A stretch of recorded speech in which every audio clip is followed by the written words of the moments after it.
কলারোয়ায় চন্দনপুরে জাতীয়তাবাদী দল বিএনপির অস্থায়ী কার্যালয় শুভ উদ্বোধন করেন সাবেক এমপি হাবিবুল ইসলাম হাবিব।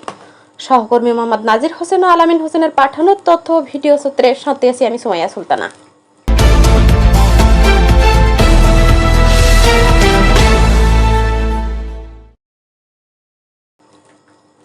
তেসরা নভেম্বর সোমবার রাত ৯টার সময় উপজেলার ৭ নং চন্দনপুর ইউনিয়নের বৃহত্তম ৯ নং ওয়ার্ড নাথপুর আবু বকর সিদ্দিক মেম্বারের মোড় বিএনপির অস্থায়ী কার্যালয় শুভ উদ্বোধন করেন। উক্ত উদ্বোধন অনুষ্ঠানে সভাপতিত্ব করেন ওয়ার্ড বিএনপির সভাপতি মনিরুল ইসলাম। প্রধান অতিথি হিসেবে উপস্থিত ছিলেন তালা কলারোয়া আসনের সাবেক এমপি ও বিএনপির কেন্দ্রীয় কমিটির প্রকাশনা সম্পাদক হাবিবুল ইসলাম হাবিব। চন্দনপুর ইউনিয়ন বিএনপির সাংগঠনিক সম্পাদক আশরাফুল ইসলাম মঘুর সঞ্চালনায় সংক্ষিপ্ত আলোচনা করেন চন্দনপুর ইউনিয়ন যুবদলের যুগ্ম আহ্বায়ক ওমর ফারুক মিঠু, চন্দনপুর ইউনিয়ন স্বেচ্ছাসেবক দলের সদস্য সচিব রাজু আহমেদ, ইউনিয়ন বিএনপির সভাপতি ফজলুল হক সর্দার, ইউনিয়ন বিএনপির সদস্য সচিব আশরাফুজ্জামান মন্টু। আরও উপস্থিত ছিলেন কামরুল ইসলাম, জিয়া, কুরবান, ৯ নং ওয়ার্ড বিএনপির সদস্য সচিব হাবিবুর রহমান, ওয়ার্ডের জয়েন্ট সেক্রেটারি আবুল খায়ের গায়েন সহ বিএনপি ও বিএনপির অঙ্গ সংগঠনের নেত্রী ও বিএনপির সমর্থকবৃন্দ।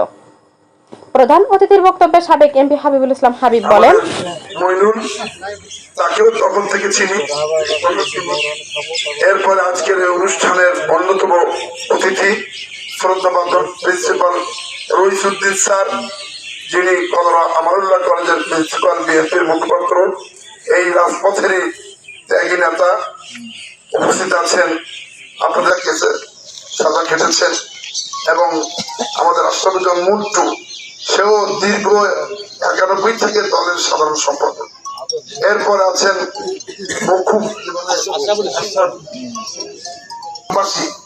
প্রিয় ভাইরা, প্রিয় মায়েরা, আশপাশে সকলকে জানাচ্ছি আসসালামু আলাইকুম। আজকের দিনে আমার জন্য আরেকটা আনন্দ হলো, এই সেই ৯৬ সাল, তখন আমার বয়স ছিল ৩৩। এরপর আবার ৬ বছর পরে এমপি হয়েছিলাম ২০০১-এ। স্বাভাবিক কারণে একদিন তো আমি তাদের সাথে জোট করে ভোট করে নির্বাচিত হয়েছিলাম। এজন্য আমি আমার সেই ভাইদেরও সালাম জানাই। সেদিন নির্বাচনে ভুল ছিল, আমাদের হয়তো ভুল থাকতে পারে, কিন্তু দাঁড়িপাল্লার লাঙ্গয় সেই জোটের প্রার্থী আমি। স্বাভাবিক কারণে জামাতের প্রতি অবশ্যই আমি কৃতজ্ঞ। অকৃতজ্ঞ হয়ে আমি তো আমার এই সময়ের সুযোগ যারা দিয়েছিলেন, এই জন্য আমি মনে করি কৃতজ্ঞ। এই জন্য আমি কোনোদিন আজ পর্যন্ত তাদের বিরুদ্ধে কোনো কথা, তাদের পার্লামেন্টে তাদের জোটের ভোটে আমি এমপি হয়ে কাজ করেছিলাম। আমি সেই থেকে নির্বাচনের সাতক্ষীরা খুলনা এলাকায় আমি একমাত্র ব্যক্তি সপ্তমবার একটি দলের ধারাবাহিকভাবে মনোনয়ন, কারণ এইভাবে ধরে রাখা একবার আসে ও ভোট তো না, ভোট এমনি প্রার্থী একজন গাবরত এনে দিলেই তো প্রার্থী পাস, এই ঘোষণা করতে পারবে প্রশাসন, এর সুযোগ কিন্তু নাই। আমরা ১৫ বছর ৯৬ সালে এই তো ভোটের ধারাবাহিকতা ছিল, কিন্তু আওয়ামী লীগ ক্ষমতা আসার পরে একচ্ছত্র করতে গিয়ে, একটা গডফাদারের দায়িত্ব পালন করতে গিয়ে সবাই যে দেশ ছাড়ে বাধ্য হয়েছে, অস্বীকার করা যাবে না। আজকে সে কারণেই তো ভোটের মানুষ মেরুকরণ করছে বিভিন্ন কথা, যে আমরাই স্বাবলম্বী। রাতারাতি তো হয় না এগুলা। কে করেছেন এই দল, যে তার ইতিহাস যদি পরিশেষ করতে পারবো না।